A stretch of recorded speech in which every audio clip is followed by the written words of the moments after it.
Hello friends, Radhe Radhe. मैं ललिता टंडन, एस्ट्रोन्यूमोलॉजिस्ट। आप सबको मेरा प्यार भरा नमस्कार। आज हम बात करेंगे 21 जून को, कल योग दिवस है और साथ में है कल निर्जला एकादशी। एकादशी का बहुत ही महात्म है हमारी हिंदू संस्कृति में, लेकिन आषाढ़ मास की एकादशी सब एकादशियों में बड़ी एकादशी मानी जाती है। कहते हैं कि अगर इस एकादशी का व्रत रख लिया जाए तो पूरे साल की एकादशियों के व्रत का फल मिलता है। ये निर्जला एकादशी होती है। इस दिन बिना पानी पिए आप एकादशी रखते हैं तो बहुत करोड़ों पुण्य मिलते हैं। लेकिन क्योंकि आजकल का टाइम ऐसा है कि निर्जला एकादशी बहुत कम लोग रख सकते हैं, क्योंकि उसके लिए हमारे शरीर में शक्ति एक तो होनी चाहिए और दूसरा हम बीमार नहीं होने चाहिए, तीसरा हमारे अंदर पावर होनी चाहिए कि हम बिना पानी पिए हुए इस एकादशी को रख सकें, क्योंकि ये गर्मी में आती है और इसलिए इस एकादशी का बहुत ही ज़्यादा महात्म होता है। तो कल हमें क्या करना है? कल एकादशी के ऊपर मेरा वीडियो बनाने का मकसद ये है कि देश काल और जगह को देखकर आप लोग दान पुण्य कीजिए, क्योंकि इस दिन दान पुण्य का बहुत ही महत्व होता है। हम भी बचपन से देखते आ रहे हैं कि हमारी मम्मी, नानी, दादी सब लोग पंखी और मटकी और ये सब पानी भर के दान करते थे, उसको मंस कर दान करते हैं इसमें। तो इसलिए, लेकिन अब हमें कैसे दान करना चाहिए, इस चीज़ का ध्यान रखना चाहिए। शहरों में अगर आप मंदिर में जाएं और 100-150 मटकियाँ पड़ी हों तो वो पंडित जी के किसी काम की भी नहीं हैं और उनको दान करने का कोई लाभ नहीं है। ये हमारी परंपरा तब की है जब हमारे घरों में फ्रिज नहीं होते थे या एसी कूलर वगैरह नहीं होते। आजकल हर पंडित के घर में भी एसी और कूलर है, तो उसको मटकी और पंखी की कोई ज़रूरत ही नहीं है। हाँ, गांव दूर परार के शहरों में आप ये दान कर सकते हैं, लेकिन अर्बन एरियाज़ में, शहरों में, सिटीज़ में आपको चाहिए कि आप दान जो है वो करें जो यूज़फुल हो, जिसका कि कोई नुकसान ना हो। आज छोटी सी मटकी सुराही भी काफ़ी एक्सपेंसिव आती है, सस्ती नहीं है। उतने ही पैसे या उसकी जगह कोई बर्तन या कोई कपड़ा या कुछ और दान करेंगे तो आपको उतना ही पुण्य मिलेगा, क्योंकि इस दिन पानी का बहुत महत्व है। पानी दान में किया जाता है, जिसको कहते हैं छबील लगाई जाती है। छबील लगती है और हम बचपन से पीते आ रहे हैं, लेकिन इस बार कोरोना है तो इसलिए अपना ध्यान रखिए और छबील घर में ही बनाइए और घर में ही पीजिए। कहीं भी ऐसी जगह पर मत जाइए जहाँ पर रश हो, अपना बहुत ध्यान रखिए। एकादशी हमारे देश में बहुत ही महत्वपूर्ण, हमारे संस्कृति में एक व्रत है। कहते हैं कि जो एकादशी का व्रत रख लेता है वो सीधा वैकुंठ जाता है और एकादशी के व्रत से मोक्ष की प्राप्ति होती है।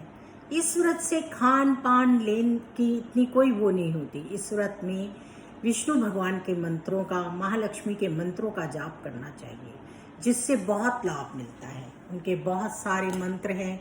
ओम नमो भगवते वासुदेवाय नमः का जाप कीजिए। ओम ग्राम ग्रीम ग्रोम सह गुरुवे नमः का जाप कीजिए। लोग पूछते हैं कि हम क्या जाप करें, तो मैं आपको मंत्र बता रही हूँ। श्री कृष्ण गोविंद हरे मुरारी, हे नाथ नारायण वासुदेवा, इस मंत्र का जाप कीजिए। और राधे कृष्णा कीजिए, ये भी कर सकते हैं। एकादशी का व्रत बहुत उत्तम है। अगर आप रख सकते हैं और पूरा साल आप इस व्रत को नहीं रखते हैं तो आप आज के दिन इस व्रत को रख सकते हैं। और क्योंकि कल सोमवार का दिन है और सोमवार का दिन बहुत ही महत्वपूर्ण दिन है, आप सोमवार को ये व्रत रखिए, इससे आपको बहुत लाभ मिलेगा। क्योंकि शंकर भगवान का भी कल दिन है और शंकर भगवान पर भी जल चढ़ाइए। शंकर भगवान पर जल चढ़ाने से आपको बड़े अच्छे परिणाम मिलेंगे। आप अपना खास ध्यान रखिए, घर में रहिए और घर में रहकर सारे काम कीजिए और दान पुण्य भी कीजिए।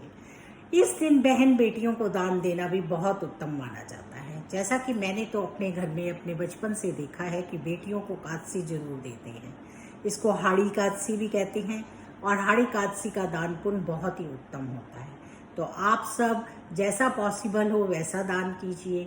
आड़ी एकादशी वाले दिन हमें कोशिश करनी चाहिए कि हम एक तो चावल ना खाएं, ना चावल का दान करें, और दूसरा फल फ्रूट खाएं अगर हम निर्जला नहीं रह सकते और हमें कोई किसी तरह की प्रॉब्लम है तो हमें रहना भी नहीं चाहिए। डॉक्टर की सलाह से ही सब काम करने चाहिए।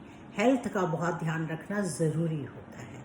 आप इस व्रत में आप फलाल खाइए, भगवान को फलाल का भोग लगाइए, फलाल दान में दीजिए, फ्रूट्स दान में दीजिए, उससे आपको बहुत अच्छे परिणाम आएंगे। निर्जला एकादशी जो होती है, क्योंकि अब कलयुग में हैं हम, और कलयुग में हमें उतने ही चीज़ों को जानने की ज़रूरत है जो हमारी संस्कृति है। बहुत लोगों को पता नहीं चलता, इसीलिए हम वीडियो बनाते हैं कि जिससे आप लोग हमारी वीडियो देखें तो आपको पता चले कि कल क्या है। कल निर्जला एकादशी है। आप लोगों को एकादशी की बहुत बहुत शुभकामनाएं।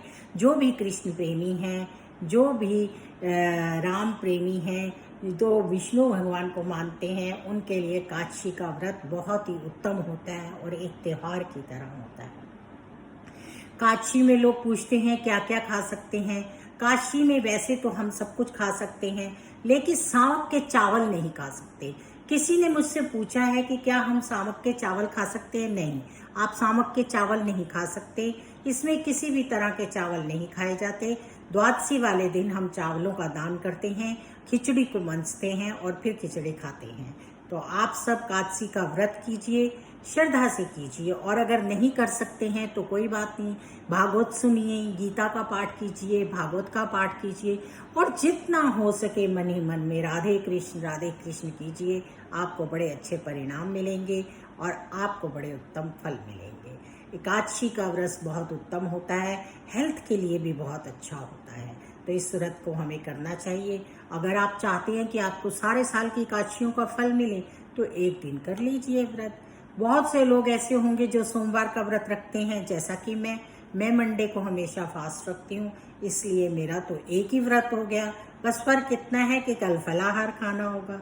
तो चलिए, आप सबको निर्जला एकादशी की बहुत बहुत शुभकामनाएं, और आपका व्रत बहुत अच्छे से निभे, इसके लिए भी आपको ब्लेसिंग्स। राधे राधे, जय श्री कृष्णा।